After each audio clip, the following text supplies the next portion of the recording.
Quisiera comentarles lo siguiente. Tuvimos la semana pasada un congreso virtual también, el cual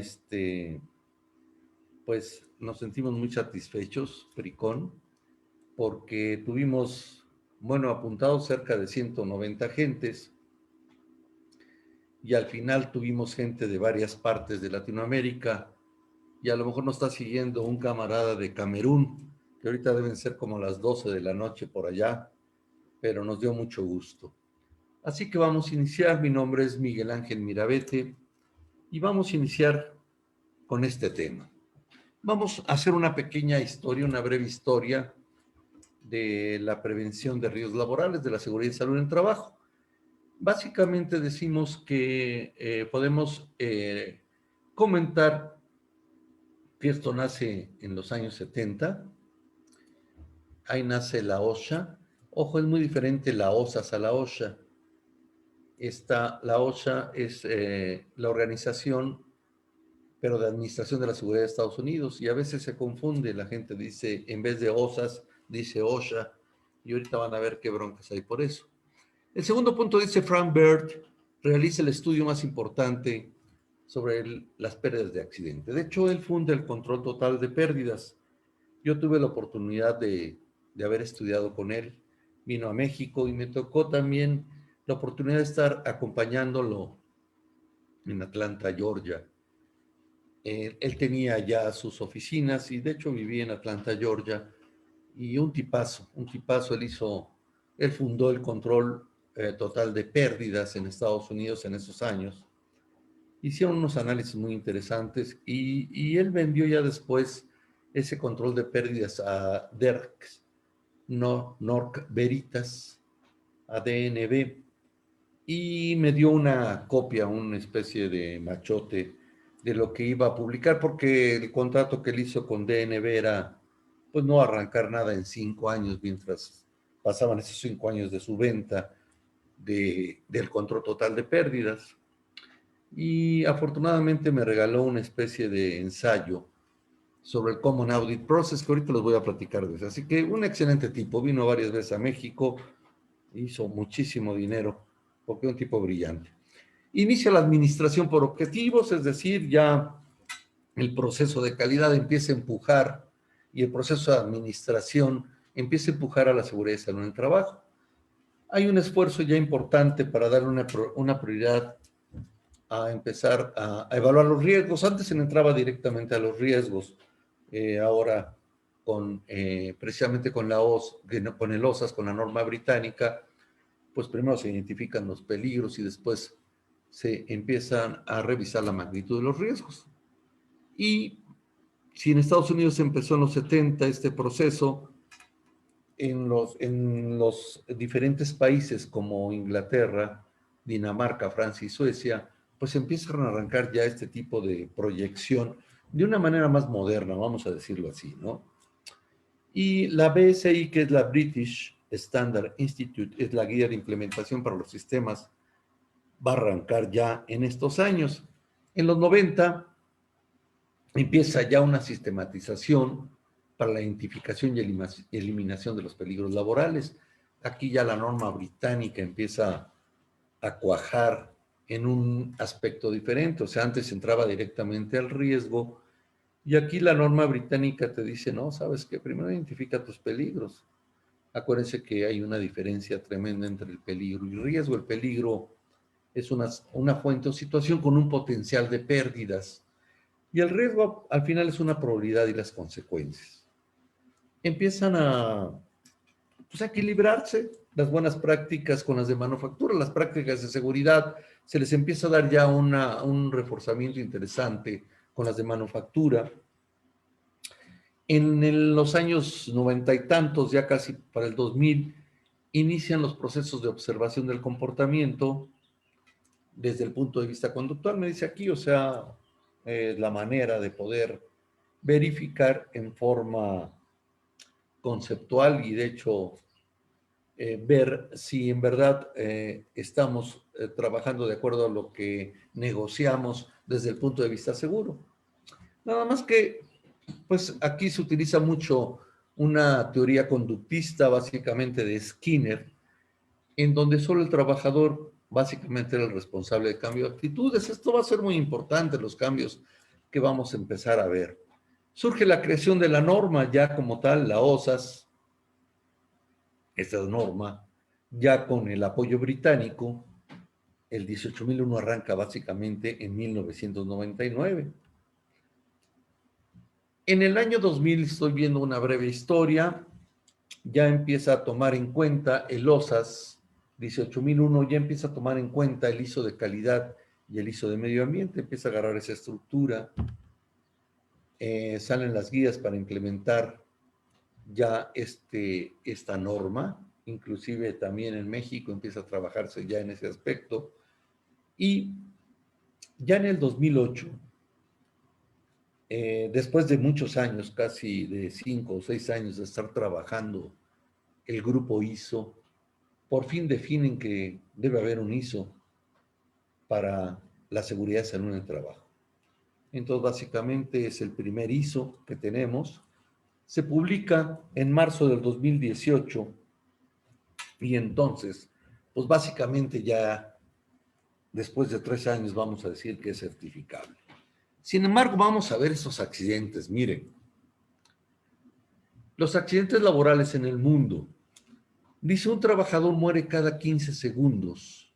Esto es en el mundo. 153 trabajadores sufren accidentes cada 15 segundos. 2.3 millones de muertes al año. Vean qué impresionante. 317 millones de accidentes al año. Y nos preguntamos, ¿esto no es peor que la pandemia que estamos viviendo? Vean la cantidad. Al final esto casi abarca un 4% del Producto Interno Bruto Mundial. Es una cantidad impresionante. Y entonces hay varios cuestionamientos aquí interesantes. Es decir, en el periodo que arrancó ya oficialmente el OSAS como norma, en verdad le dio un giro interesante a la prevención de riesgos, mas sin embargo hubo una epidemia de certificarse. Hubo, aquí tengo el dato, casi 27,000, no, perdón, 92,000 certificaciones en 127 países. Y entonces la Organización Internacional del Trabajo dice, bueno, ¿qué está pasando, no? O sea, si estamos implementando ya una norma, no un ISO, pero ya una norma que ha dado resultados en Inglaterra, ¿qué está sucediendo? Y bueno, pues aquí vienen los cuestionamientos.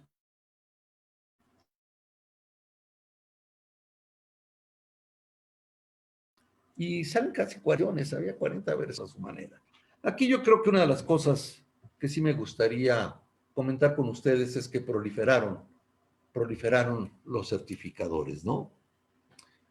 Entonces, bueno, pues aquí se inició un proceso de certificación en forma exagerada porque vino también acompañado de una globalización. Entonces las empresas exigían, las empresas, sobre todo las multinacionales, exigían que esos proveedores de esas empresas estuvieran certificados en el OSAS. Y bueno, buscaban una certificación a como diera lugar, pero siento que mucha certificación fue de papeleo, ¿no? Nosotros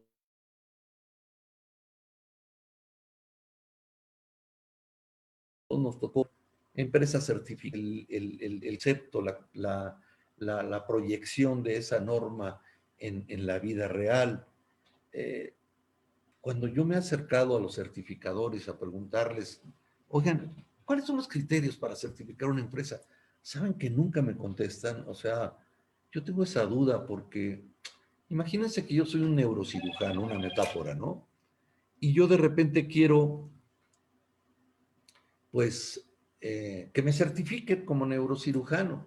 La persona que me tiene que certificar, pues obviamente debe tener un doble de conocimiento, triple conocimiento, para que me pueda certificar, pues, ser un experto, ¿no?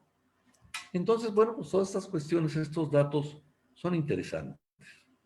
Vamos a entonces a entrar en materia, vamos a entrar en la migración de losas. O sea que ya a partir de este año, en marzo del 2021, bueno, pues ya es candidata a ser certificable esta norma, ¿no? Vamos a ver algunas diferencias. Dice, el OSAS 18001 pone el énfasis, perdón, en la gestión de riesgos y otros aspectos internos. El ISO 45001 se centra en la interacción de la organización y su entorno de negocio. Muy interesante.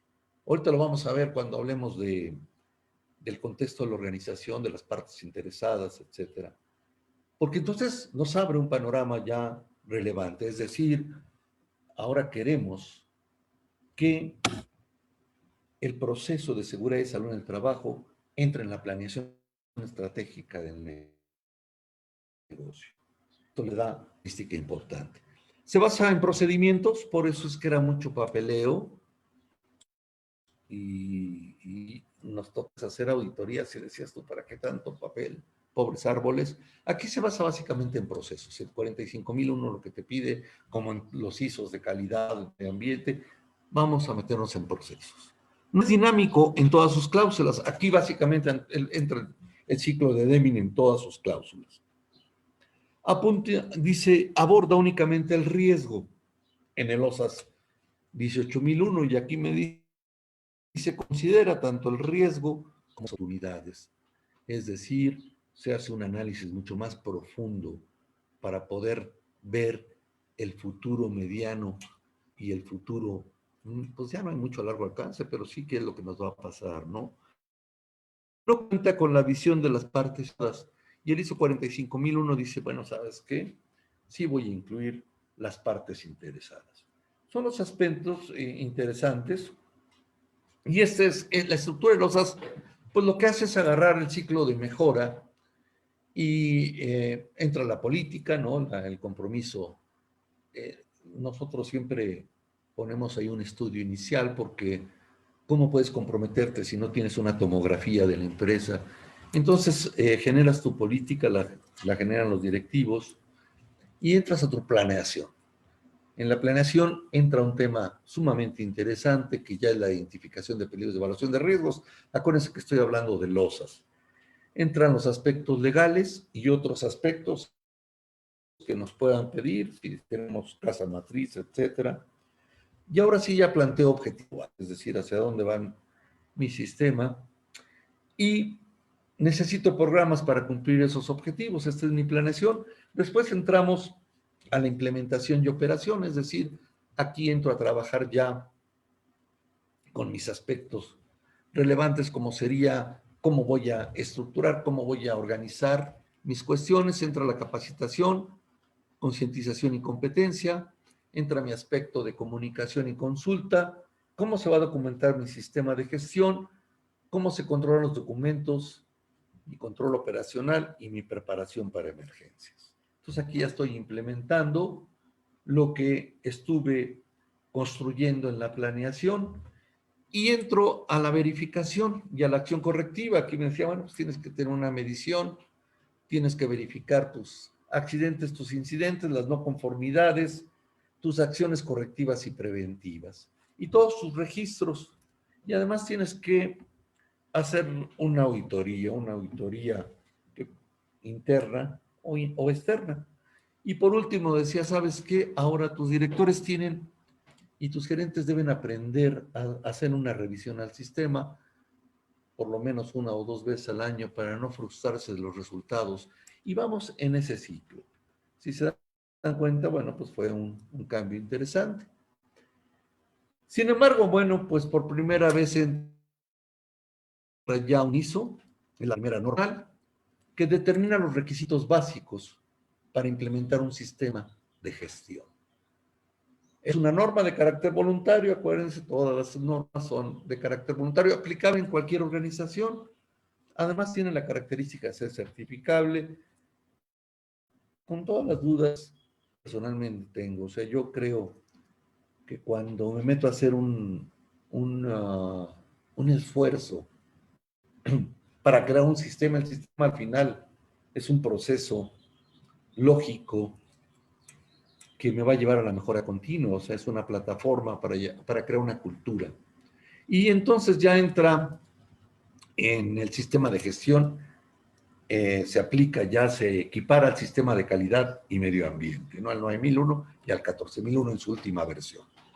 Y entonces aquí empieza lo interesante, porque en este sistema de gestión, ahorita voy a platicarles del modelo que hicimos nosotros, ya tiene entradas que no tenía el OSAS, entonces aquí ya hay una estructura diferente. Me dice, ¿sabes qué tienes que verificar antes de querer arrancar este sistema? ¿Cuál es el contexto de la organización? ¿No? ¿Cuáles son las cuestiones internas y externas? Ahorita las voy a platicar. ¿Y qué necesidades y expectativas tienen las partes interesadas? Esta es mi entrada. O sea, antes de arrancar mi sistema, entonces hay una manera de poder visualizar, de hacer una planeación estratégica de qué es lo que puede pasar. Y entonces ahora sí ya entro a mi proceso, que sería un punto importante, o sea, uno de los puntos relevantes, voy a hablar de los puntos relevantes de los cambios en el ISO 45000, sería el contexto, las cuestiones internas y las necesidades y expectativas de las partes interesadas. Y en el centro pone el liderazgo y participación de los trabajadores. Y sabes que esto, si no existe un proceso de liderazgo y una participación de los trabajadores, creo que va a ser estéril todo el esfuerzo que se haga.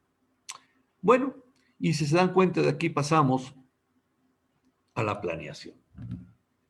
Muy parecido al proceso, nada más que aquí entramos con otros riesgos y oportunidades.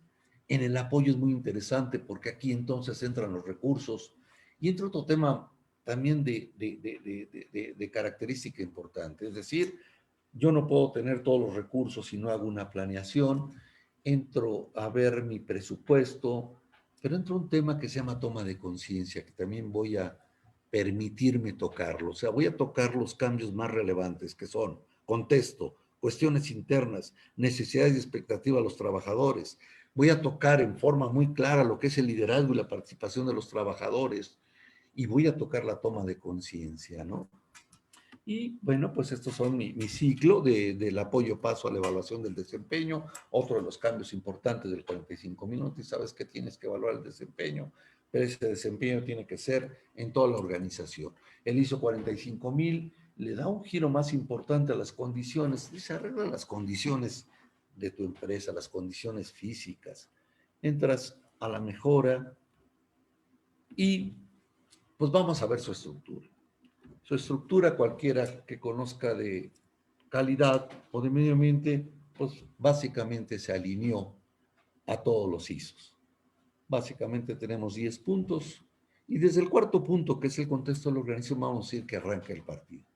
Contexto de la organización, el liderazgo y participación, la planeación, el apoyo, la operación, la evaluación del desempeño y la mejora.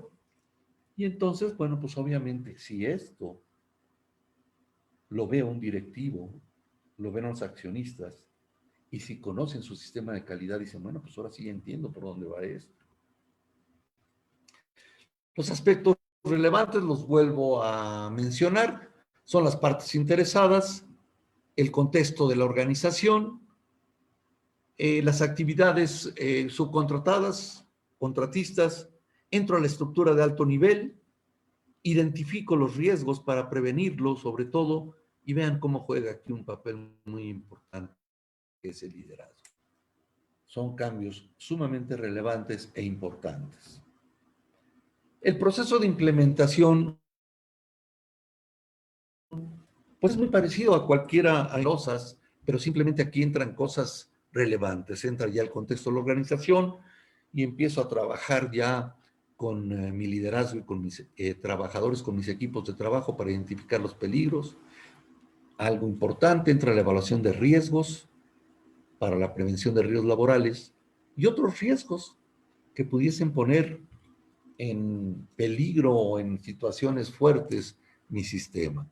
Evalúo también las oportunidades y otras para que mi sistema de gestión esté preparado. Determino los aspectos legales. Acuérdense que aquí en ningún ISO va a desechar los aspectos legales, entonces aquí nos podemos agarrar muy bien para cumplir los aspectos legales. Toca un punto esencial, la toma de conciencia, que lo voy a tocar también, lo voy a tratar de platicar, y entramos al proceso de eliminar peligros y reducir los riesgos, es decir, hacemos líderes que se convierten y que toman la función de administradores de riesgos puros, aparte de la función que ya tengan, puede ser mantenimiento, ingeniería, calidad, etcétera. Siempre nos piden que toquemos la gestión del cambio porque nos ayuda mucho darle agilidad para el logro de cambios y sobre todo cumplir objetivos, le da una fuerza importante a compras, le da un papel bien relevante. Y mi preparación de emergencias no solamente habla de las emergencias que podríamos tener común y corriente, sino otro tipo de emergencias ya más amplias. Sigue el seguimiento, análisis y la evaluación del desempeño, ¿no? La evaluación del cumplimiento y entro a mi mejora continua. Ese sería el proceso en forma práctica. Este es nuestro modelo.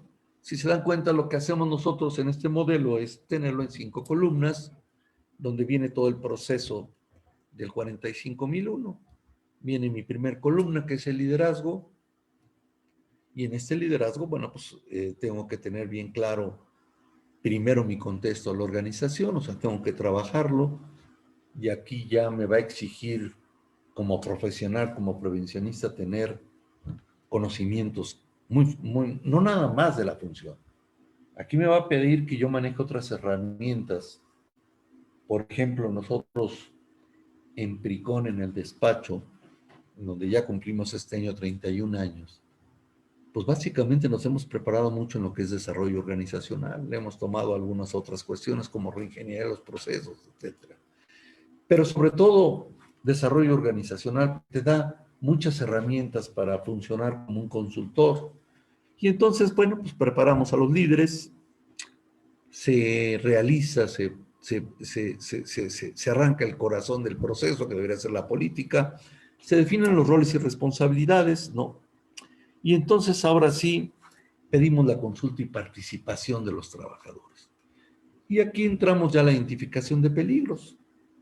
Esta identificación de peligros y evaluación de riesgos, pues es mi proceso más interesante de la planeación. ¿Por qué? Pues porque aquí básicamente es el tiempo clave, ¿no? Normalmente nos llevamos, dependiendo de los procesos, 4 o 5 meses con equipos de trabajo en cada una de las áreas. Vemos también, verificamos los requisitos legales que necesitamos cumplir, dependiendo de los procesos, ¿no? Y ahora sí empezamos a tener ya inclusive mis objetivos particulares en cada área, porque cada área va a tener diferentes peligros y va a tener diferentes magnitudes de riesgos. Y aquí le da un apoyo muy interesante el 45,000. Sabes que necesitamos recursos financieros y humanos para entrarle a esto. O sea, yo no puedo tener los recursos antes si no he hecho una evaluación de riesgos, no tengo una bola mágica, pero en el contexto de la organización empezamos ya a tener una idea. Y ahora empieza otro punto importante en estos elementos de soporte, que es la competencia y la toma de conciencia. Aquí te voy a decir, ¿sabes qué? Para mí es muy importante que la gente sea competente. No nada más en su tarea del día a día, en el departamento que esté. No, yo lo que quiero es que también haya una toma de conciencia con respecto al riesgo, ¿no? Entra un proceso de comunicación, pero una comunicación que debe ser muy clara, que debe ser transparente, que debe ser como una cultura de comunicación. Y bueno, metemos el control de la información. Si se dan cuenta, ya no le da tanta relevancia como le daba el OSAS 18,000 al control de documentos, etcétera. Sabes, controlar la información. De hecho, no te exigen ni siquiera tener un manual, ¿no? Y ahora sí entramos al cómo. Cuando yo hablaba de Frank Bird, fíjense que aquí todas estas herramientas, la mayoría, fueron realizadas en el control total de pérdidas y algunos otros organismos. Entonces aquí entra mi análisis de seguridad de trabajo. Y ojo, tengan cuidado porque nos hemos dado cuenta que hay mucha confusión. Hay algunas confusiones tremendas. Mucha gente confunde la identificación de peligros y evaluación de riesgos con análisis de seguridad del trabajo. Y eso no debería ser. Eso no debería ser. Esto es muy diferente. En el hiper lo que hacemos nosotros es precisamente identificar qué tareas críticas podemos tener. Entonces hay veces discusiones fuertes porque, por problemas de metodología. Entonces aquí, bueno, los asesores internos, los facilitadores del proceso, pues deben saber dominar estas cuestiones, porque si no, pues lo que hacemos es que empachamos a nuestros clientes, ¿no? Esto va a las conductas, las inspecciones planeadas van hacia las condiciones físicas, los estándares van hacia la conducta, casi la mayoría de las herramientas van a la conducta, ¿no? Entran mis estándares de seguridad, entra todo el aspecto de salud ocupacional, o sea, le damos una relevancia importante a todo el aspecto de salud ocupacional y de higiene industrial, mi administración del cambio, mis contratistas, mi control de compras y, pues obviamente, después de haber hecho toda esta estructura, pues enriquezco en forma objetiva e importante mi plan de emergencia y ahora sí ya estoy preparado para entrar a la mejora, ¿no? Entonces viene la medición del desempeño, utilizamos un aspecto que es la observación del comportamiento, pero no una observación del comportamiento fuera de lo normal. Aquí lo que yo quiero es que la observación del comportamiento sea producto de mi análisis sobre el trabajo, verificar si se están haciendo las inspecciones y verificar que estos estándares en cada área vayan enriqueciendo mi propio formato de observación del comportamiento. Entra la investigación de accidentes, cómo mejora, o sea, se ve como algo que me ayuda a mejorar, no se ve como un castigo.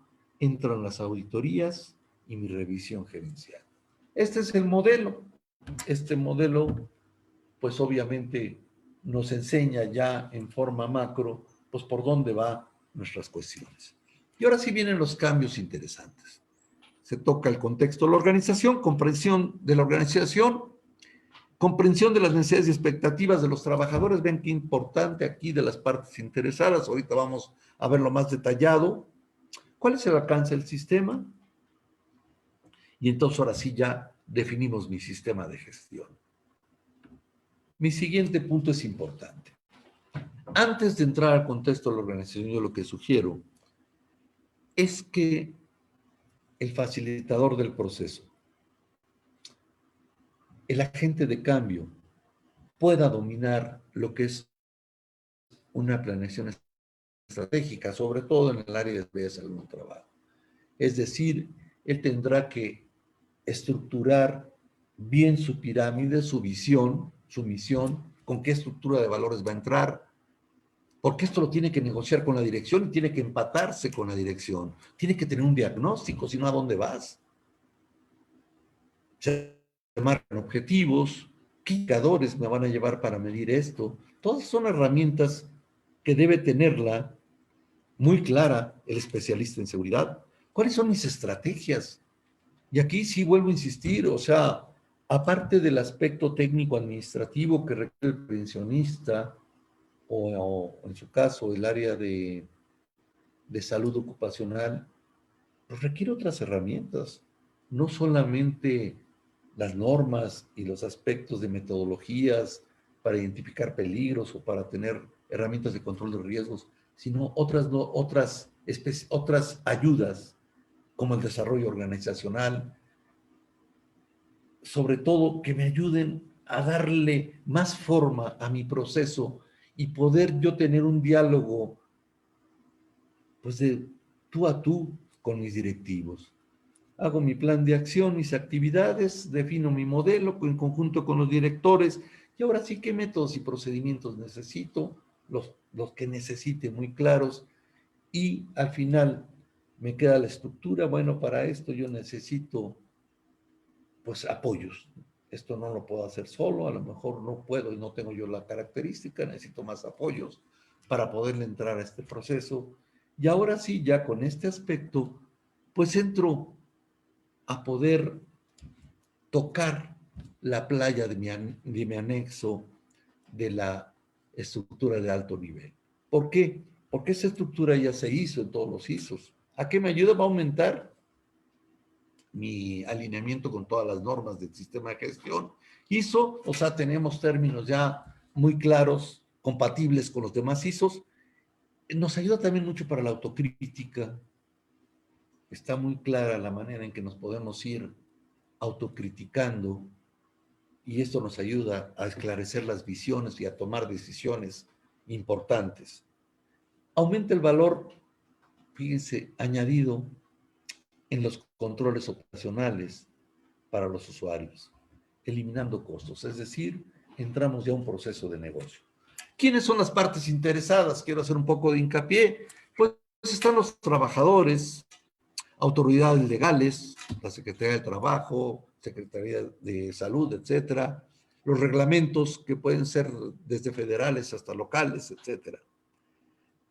Si tenemos una casa matriz, bueno, pues tenemos que alinear, son las partes interesadas. ¿Quiénes son mis proveedores? O sea, todas ellas entran en este proceso y es importante tener un feedback con ellos, contratistas y subcontratistas.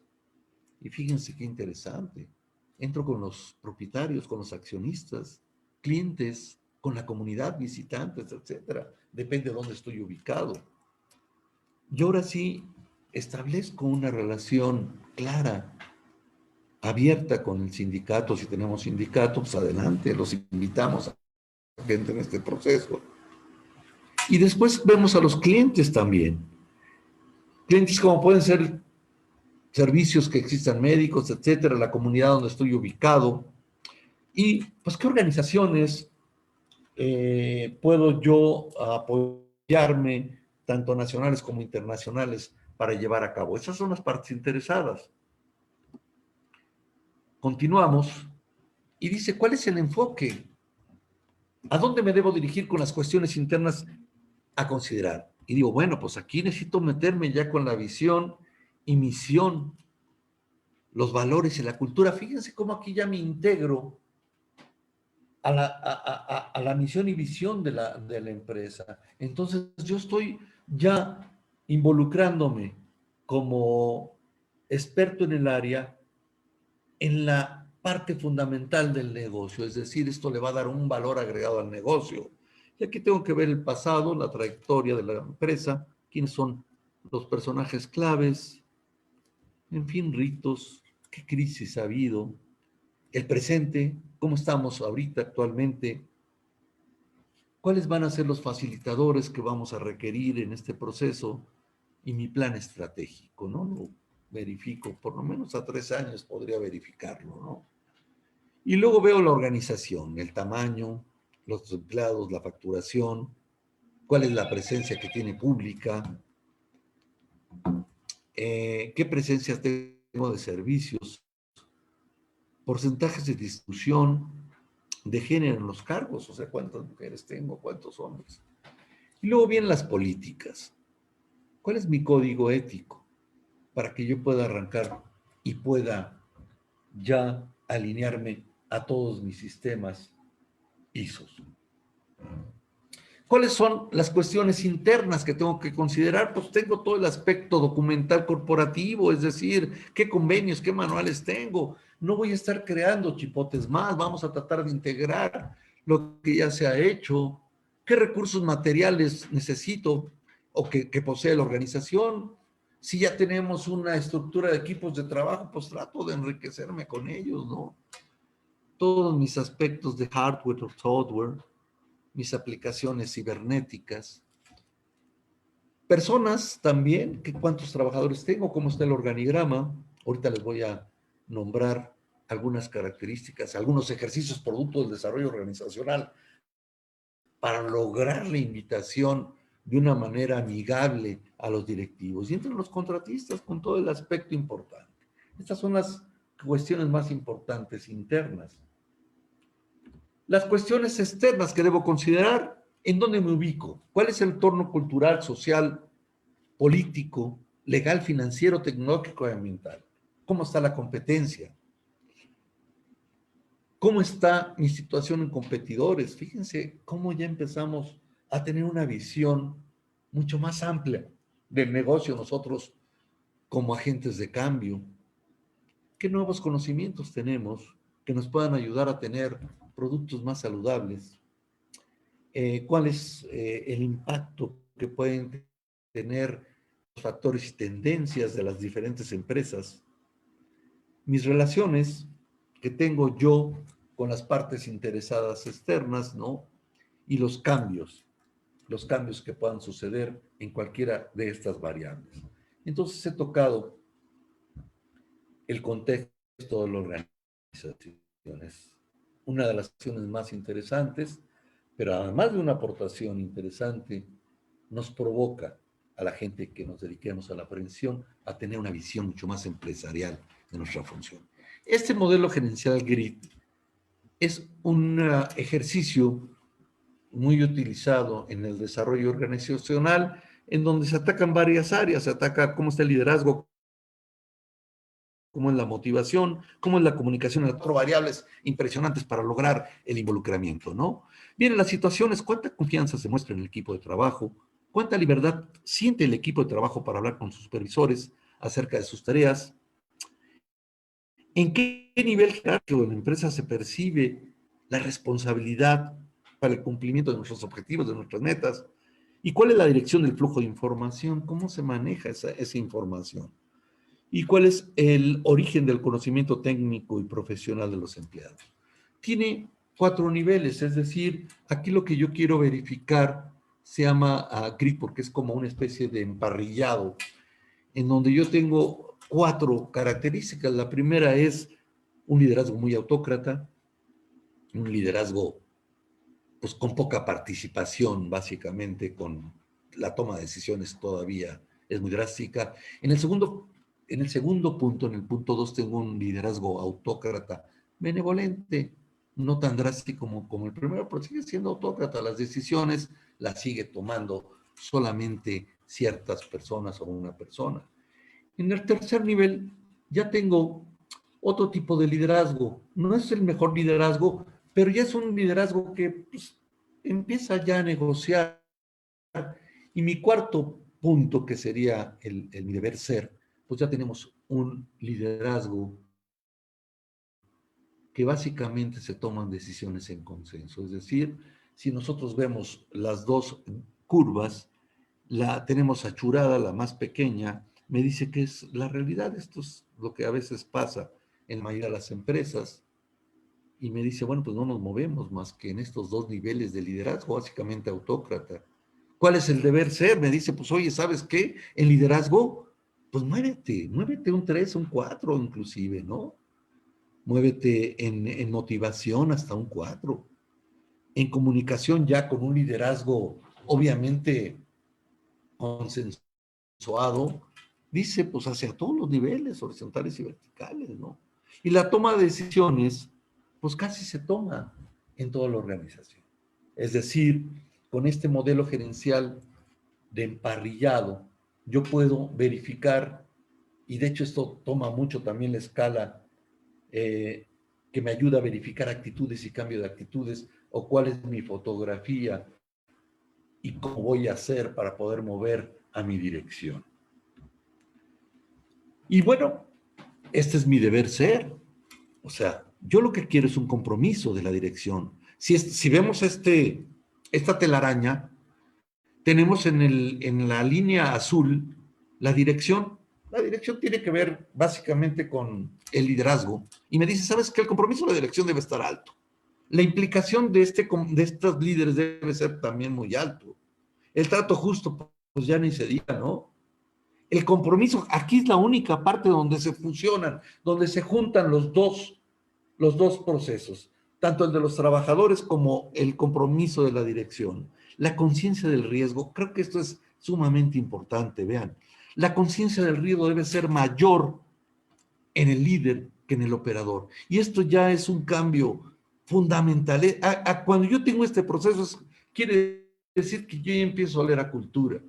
Es un aprendizaje colectivo, pero debe ser mayor en los directores y en los líderes y la confianza en la prevención. Es decir, no hay una despreocupación de lo que suceda. Siempre hay una confianza en lo que estamos haciendo. Y si nos damos cuenta, esta telaraña, si nosotros la podemos ir cambiando con el tiempo y lograr este tipo de visión, pues obviamente le estamos dando tranquilidad también a los accionistas, ¿no? Pero necesitamos tener también equipos de trabajo. Es decir, aquí tenemos varias características. Necesitamos un tiempo para prepararlos, necesitamos prepararlos también para que tomen decisiones. Aquí es bien importante también mis herramientas de desarrollo organizacional. En el despacho básicamente tuvimos que diplomarnos en la Universidad La Salle, sobre todo fue el diplomado de desarrollo organizacional, que te da muchas herramientas para en verdad hacer un cambio. Todo cambio es doloroso.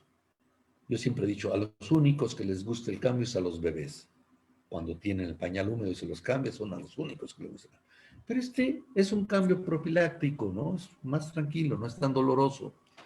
La comunicación en estos equipos de trabajo, el que estén practicando las metodologías, y además son gente que te aporta muchísimo.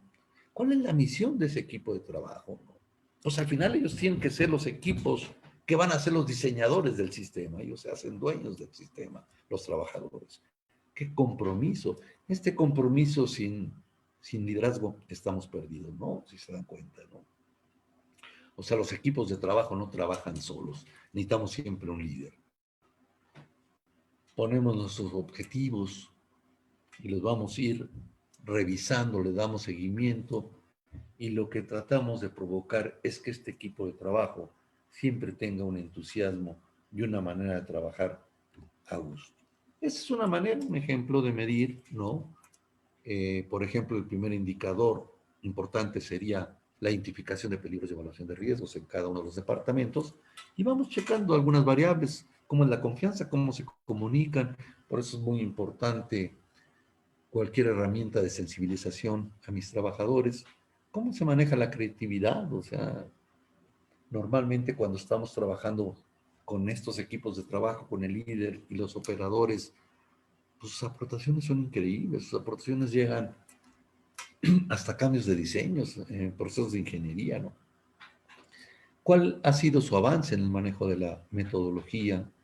Normalmente estos equipos de trabajo se reúnen semanalmente y obviamente pues, si nosotros como asesores externos estamos apoyando a la empresa para que se domine la metodología y vamos sacando una minuta de, a veces dependiendo del proceso, a veces hasta 2 veces por semana, ¿no? ¿Cuál es la calidad del trabajo que están entregando? Si tenemos un indicador específico, que es la identificación de peligros y riesgos, pues vamos viendo qué tal, cómo va saliendo, si no hay dudas en la calidad del trabajo.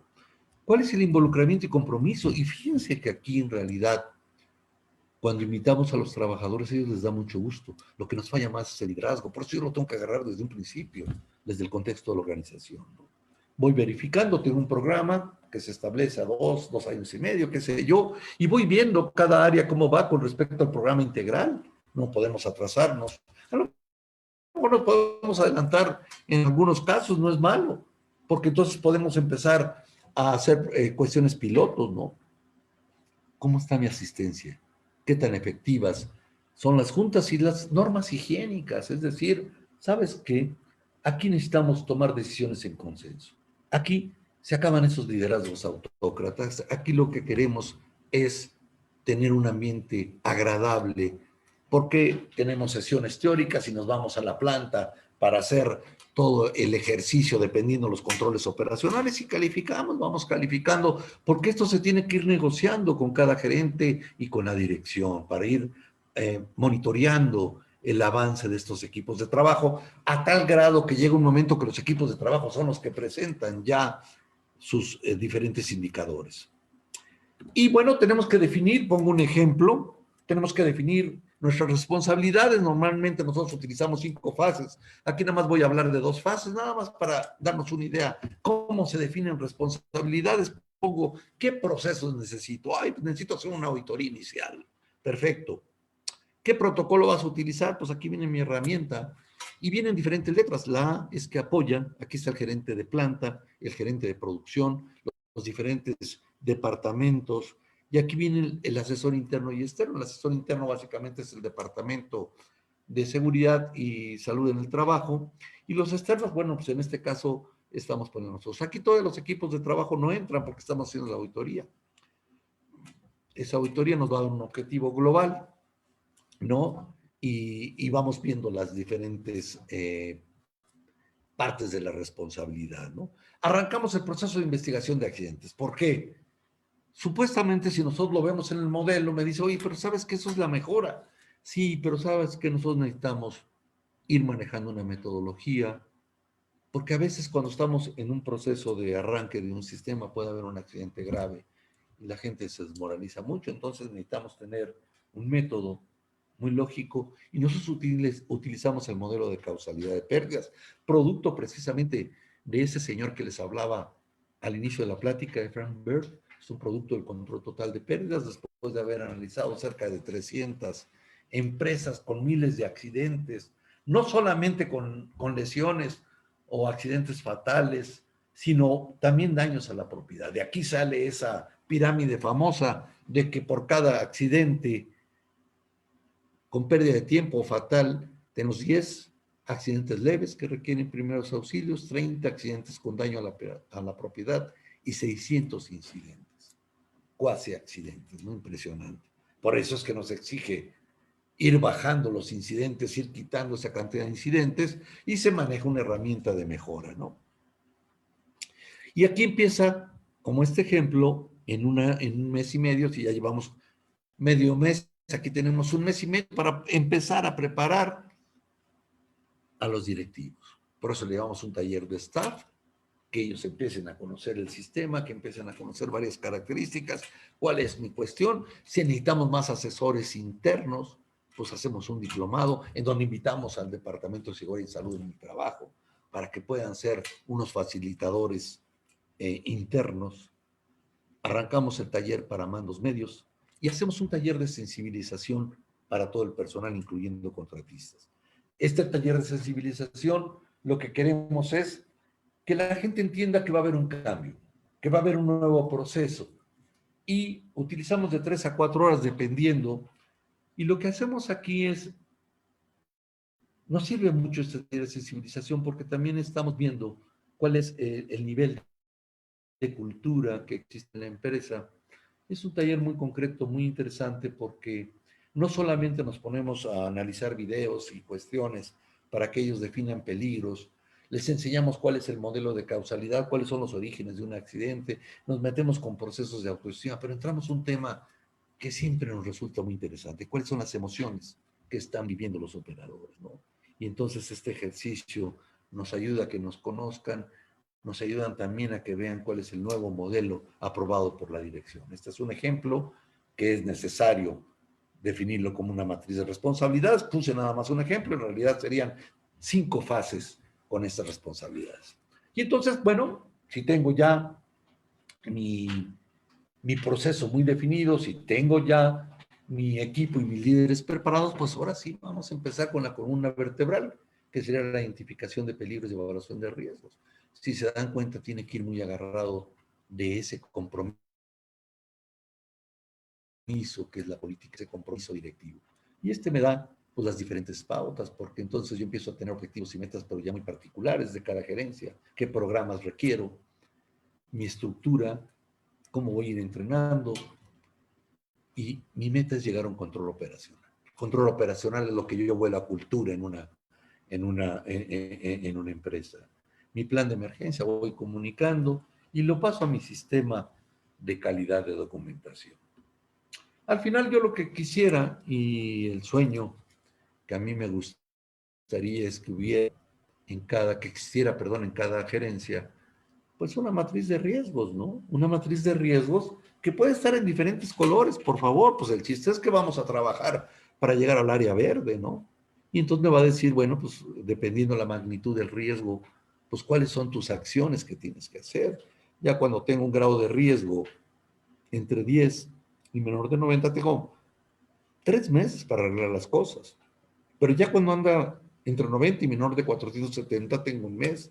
Pero ¿qué pasa cuando mis grados de riesgos a la hora de multiplicar mis consecuencias, mi exposición y mi probabilidad mayor, me da mayor de 470? Cuidado, porque entonces ya tengo un riesgo muy alto e indudablemente que aquí necesito tomar acciones ya muy importantes. No totalmente separan las cosas, o si yo tengo en mi gerencia, por ejemplo, el mantenimiento, todavía algunas cosas rojas. Lo que yo trato de hacer ahí es tratar de ir bajando el color con mis medidas de control, y no puede entrar aquí a trabajar nadie que no tenga la experiencia que tienen mi gente ya con sus habilidades y competencias. Y ese es otro de los sueños que yo quiero. Yo quiero que mis líderes se conviertan en unos administradores de riesgos puros. Entonces, quiero que esos líderes al final sumen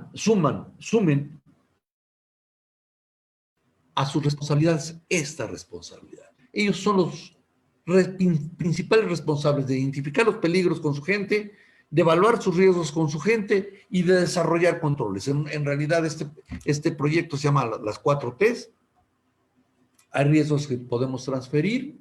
El primer riesgo que transfiere la empresa es al seguro social, sobre todo el riesgo de trabajo, pero también lo puedo hacer un asegurador, sobre todo los riesgos de rotura de maquinaria, los riesgos contra incendio o diferentes riesgos que me pueda llevar, inclusive de daños a equipos, etcétera. Se lo puedo pasar, puedo transferir el riesgo a un maquilador. Yo no me estoy quitando el riesgo, lo estoy transfiriendo, porque no voy a poder económicamente, a lo mejor con se materializa el riesgo. Se lo puedo pasar a un maquilador. Ejemplos. Hemos estado en empresas donde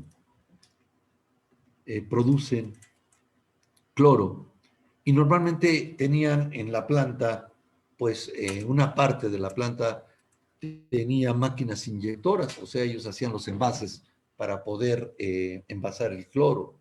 ¿Qué se hizo? Bueno, pues sabes que tenemos muchas broncas en este proceso. Pásalo a un tercero con las máquinas inyectoras y dedícate básicamente a tu producción de cloro. Tolera un riesgo, es decir, pues aquí básicamente sería voy a vivir con riesgos. El riesgo cero no existe.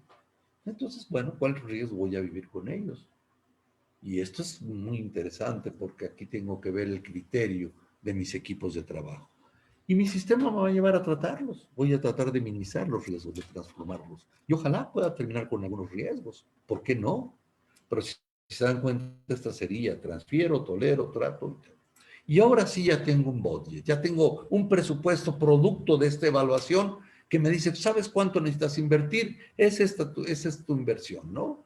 Y entonces ya estos procesos que me van a dar esto, al final mis entregables son controles de riesgos, pues ya los llevo a un proceso de mejora continua. Es decir, a ver, ahora, ¿cómo voy tratando de darme cuenta si mi evaluación de riesgos y mis controles que logré en verdad son accesibles para lograr la cultura de la empresa?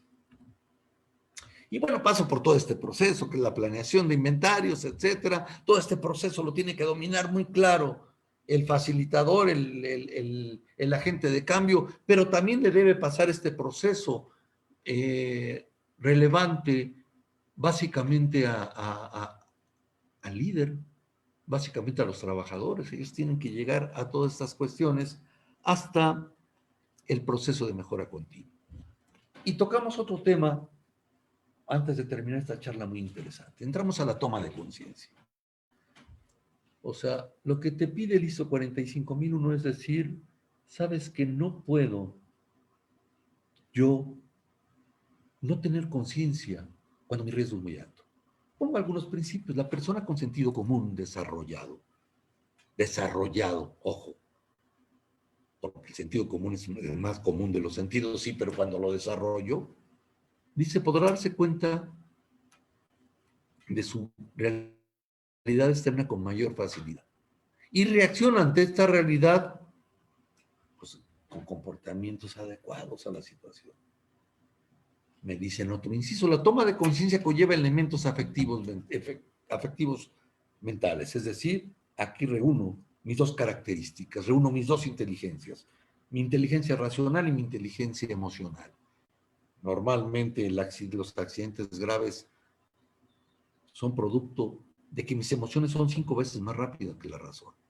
Y aquí entonces la persona se da cuenta de la realidad interna o de la realidad externa.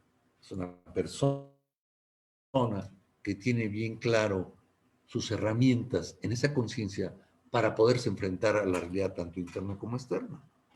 Dice, pues es un indicio cuando una persona es consciente, pues es mi indicador a partir de un proceso de crecimiento personal. Es una persona consciente, pues obviamente no nada más se desarrolla desde el punto de vista sino también espiritual, ¿no? Y vamos a verlo ya en un proceso de ISO. Yo necesito personas que tengan esa característica de conciencia. Y están bajo el control, obviamente, de mi empresa. Son conscientes, piensan, actúan con conocimiento de lo que hacen. Y si existen no conformidades, pues aprendemos. También son conscientes de los requisitos del sistema de gestión. ¿Cuáles son los principales requisitos que yo debo ser consciente? Debe estar muy clara esta conciencia con mi política. Mi política es el corazón del sistema.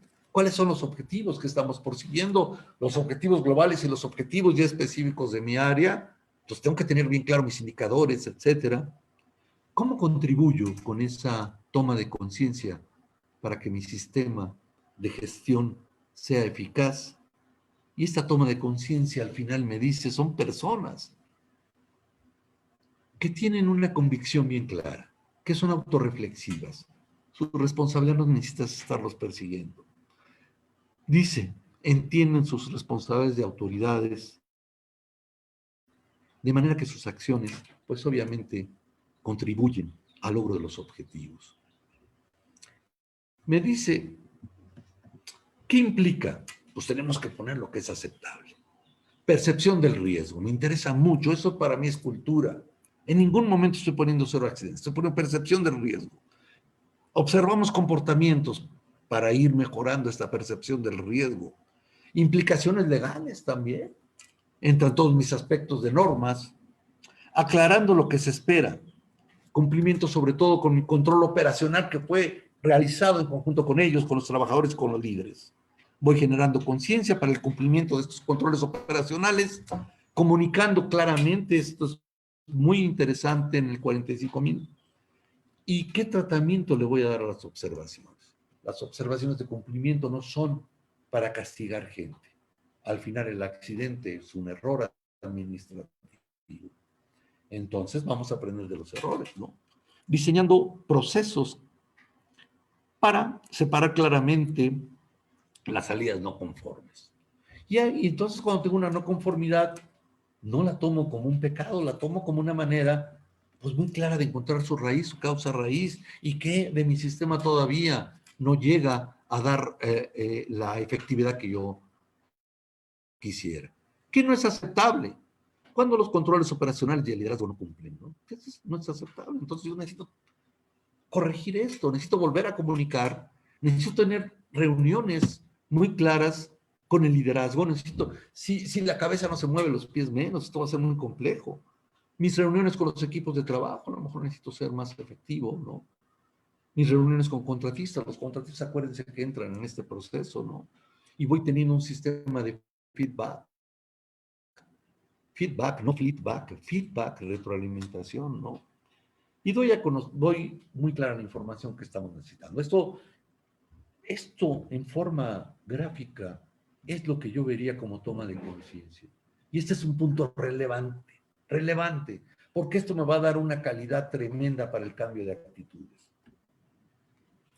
Y bueno, pues aquí tengo ya, entonces, antes de finalizar esta charla, pues debo tener un protocolo, pero del 45.001. No puedo agarrar cualquier auditoría. Y entonces lo que hicimos nosotros en el despacho fue pues, prepararnos a hacer este protocolo, utilizando el Common Audit Process, utilizando muchas cuestiones de la OSHA, ¿no? De la OSHA, las cuestiones legales, la experiencia que hemos tenido y respetando sobre todo esas calificaciones. Tenemos pues que el liderazgo pesa cerca de 2.000 puntos, la planeación 1.135, el soporte pesa 2.673. Fíjense qué interesante, porque aquí entra los aspectos de toma de conciencia, recursos. El control operacional, bueno, pues obviamente es la columna vertebral de mi sistema, ¿no? Entonces tengo aquí 7.555 puntos. Obviamente los puntos son el deber ser. Yo voy restando puntos cuando muchos de esos controles operacionales, otros aspectos no afecten o no tengan que ver con el proceso o con las características de mi empresa.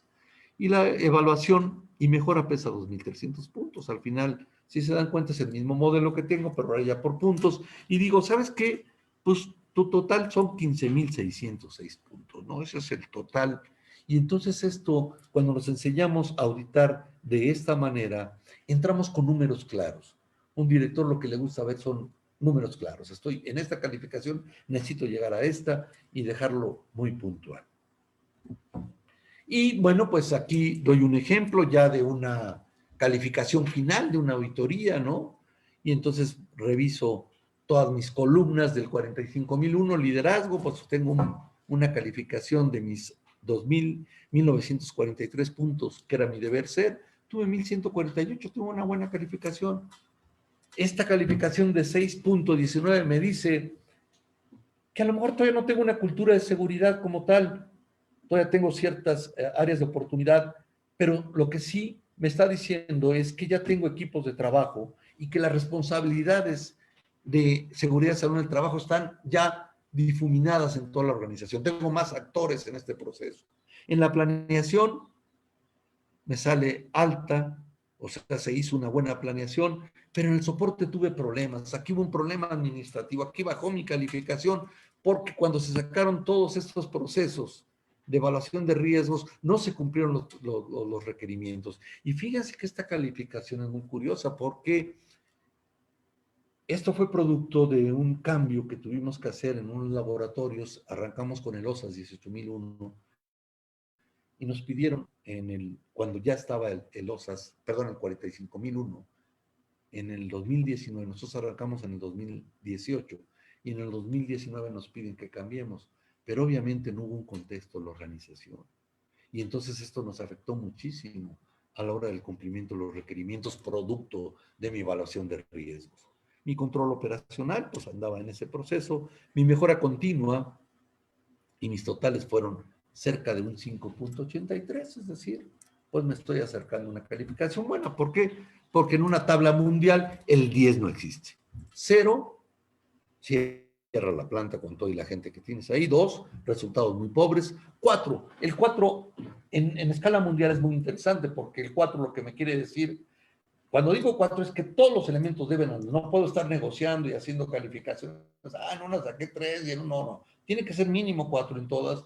Quiere decir que tengo un departamento en prevención de riesgos laborales, tanto seguridad como salud en el trabajo, muy potente, muy fuerte, con mucho apoyo por parte de la dirección.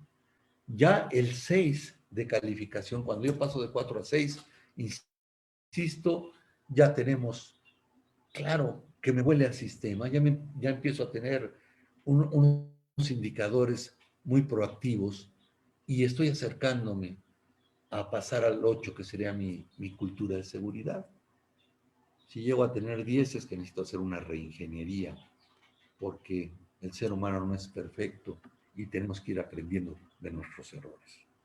Pues básicamente hemos terminado esta charla que con mucho gusto me atreví a dárselas. Mari, ¿no me ayudas a ver si hay algunas preguntas? Sí, Inge, permítame. ¿Sí me ayudas o no me ayudas? Sí, Inge, pero todavía no nos hacen preguntas. No hay preguntas.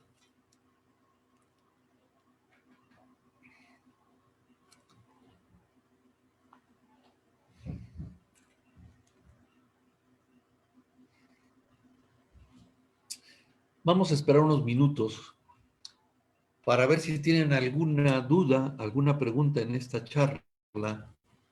Acuérdense que lo que yo quise realizar en esta charla con ustedes es ver esa migración, pero no meternos al detalle, sino ver cuáles son los puntos esenciales en este cambio, en este primer ISO, cuáles son las características que tienen relevancia para poder migrar a 45,001, cuál es el papel que tenemos que jugar como agentes de cambio, como facilitadores, como asesores internos.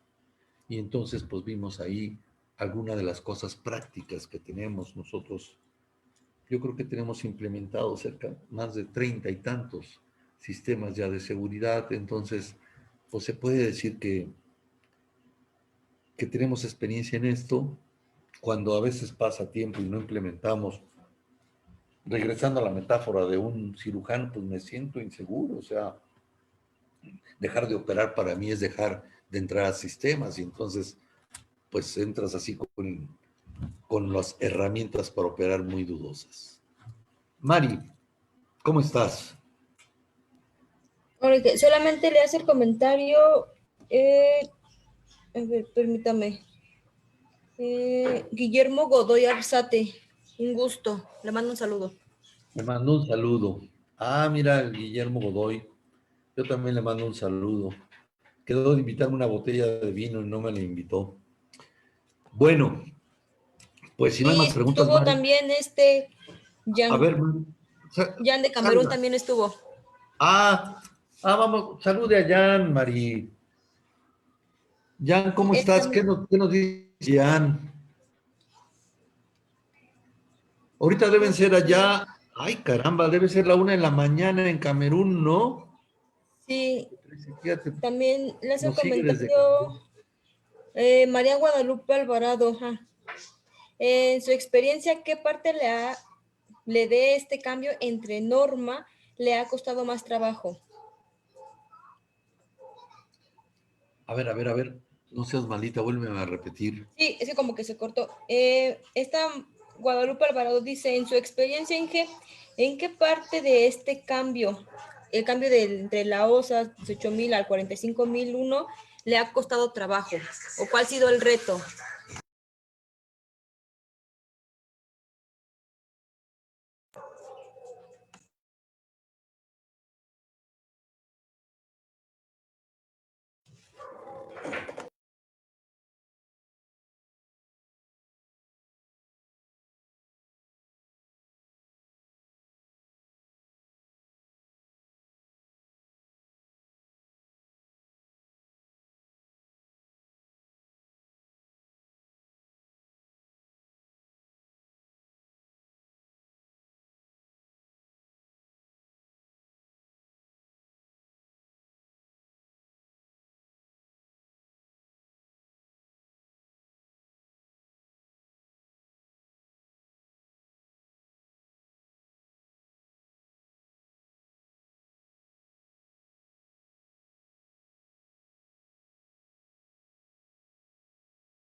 Listo, Inge.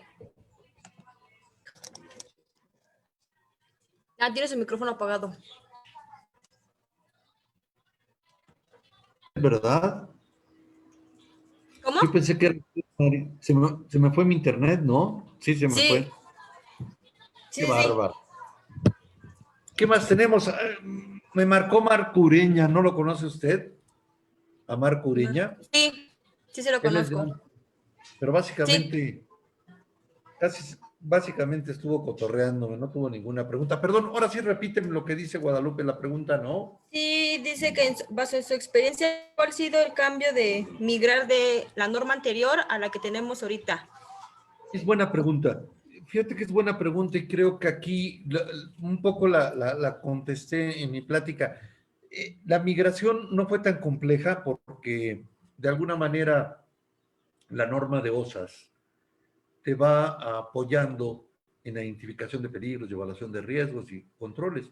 Entonces, en ese aspecto creo que fue interesante, pero el problema fue que no hicimos contexto a la organización, Guadalupe. Y entonces, cuando vinieron los requerimientos, no hubo la respuesta importante de la dirección para cubrir esos requerimientos. Entonces, yo creo que si hubiéramos hecho el contexto de la organización y hubiéramos analizado bien cuál iba a ser el proyecto a lo mejor hubiéramos tenido mejores resultados. Y yo creo que aquí fue donde se trabó un poco la cuestión. Como hicimos el cambio y nos saltamos el contexto de la organización, ya no era tiempo, ya llevábamos más de un año y tantos trabajando en esta cuestión, pues ese fue el problema más duro. Ahora, ¿cuáles son los problemas, Guadalupe, comunes en esto? Yo creo que si hacemos un buen contexto y tenemos un buen apoyo de los facilitadores internos, de los agentes de cambio, y podemos involucrar a los líderes, a los directores, creo que esa es la base de todo esto. Yo creo que ahí está el éxito. Por eso yo digo que estas herramientas de planeación, de desarrollo organizacional son excelentes para poder estructurar mejor el apoyo. Y sobre todo, una de las cosas importantes, Guadalupe, también es el realizar una planeación estratégica como facilitadores, porque eso nos va a dar una visión bien completa y vamos a tratar de darles esa visión de mi planeación estratégica a los diferentes actores de la organización. Y entonces eso nos va a ayudar mucho.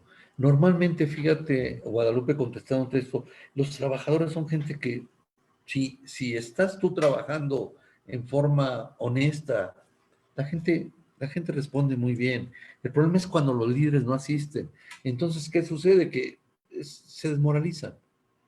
¿Por qué? Porque, y además lo explicó muy bien en el Congreso Ramón Reinaga, cuando tú como agente de cambio no haces base con tus líderes y solamente te estás apoyando con tus trabajadores, lo que armas es un problema muy serio, porque entonces el trabajador va a tener mucho más conocimientos que sus líderes, pero sobre todo se va a frustrar de no poder lograr sus cambios que requieren a veces inversión, ¿no? El ISO 45001 tiene una tendencia interesante como de cambiar las condiciones de la planta. El ISO 45001 ojalá no caiga en los vicios de esas certificaciones que no me ayudan a nada, me ayudan nada más a tener medallas, pero no me ayudan a tener cultura, se meten más a las condiciones de la planta. A ver, déjame ver qué tanto cambió tu planta, ¿no? No qué tanto tienes procedimientos divinos y carpetas muy bonitas, ¿no? Sino, a ver, vamos a ver qué cambió y vamos a platicar con tu gente, etcétera, etcétera. Esas serían las cosas más importantes, Guadalupe. No sé si contesto tu pregunta.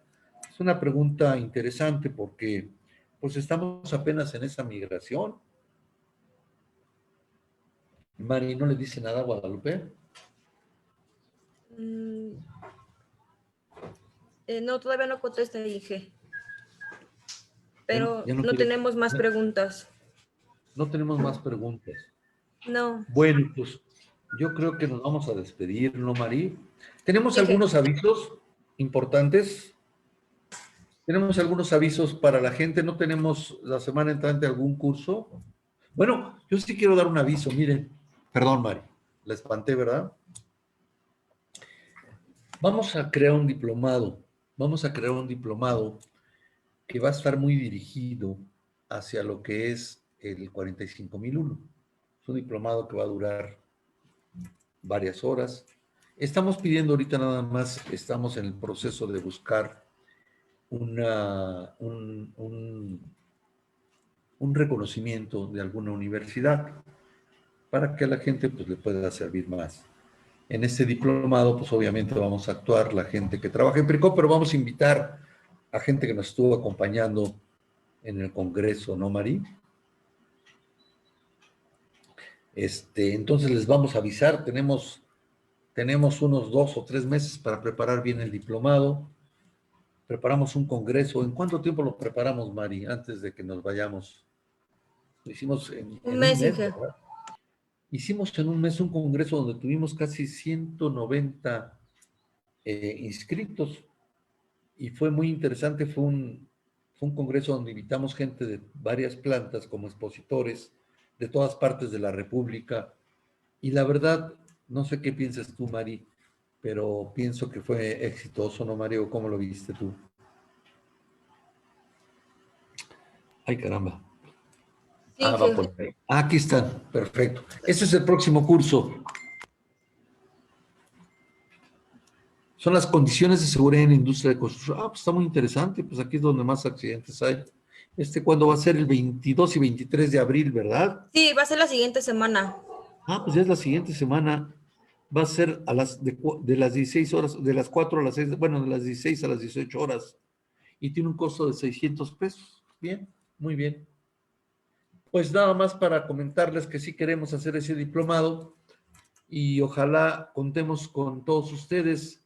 Va a ser un diplomado muy, muy práctico. O sea, lo que queremos es que este diplomado sea práctico, sea poder transmitirle nosotros y las conferencistas que vamos a invitar, transmitirles la experiencia para ir viviendo cada punto del ISO, desde el contexto de la organización hasta la mejora, poder tener una idea mucho más clara.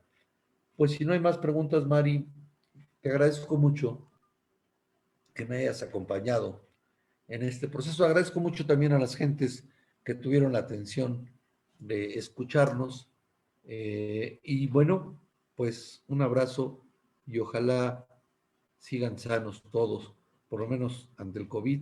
Mentalmente, bueno, pues a veces es muy difícil, pero por lo menos ante el COVID, sí. Muchas gracias. Nos vemos, Mari.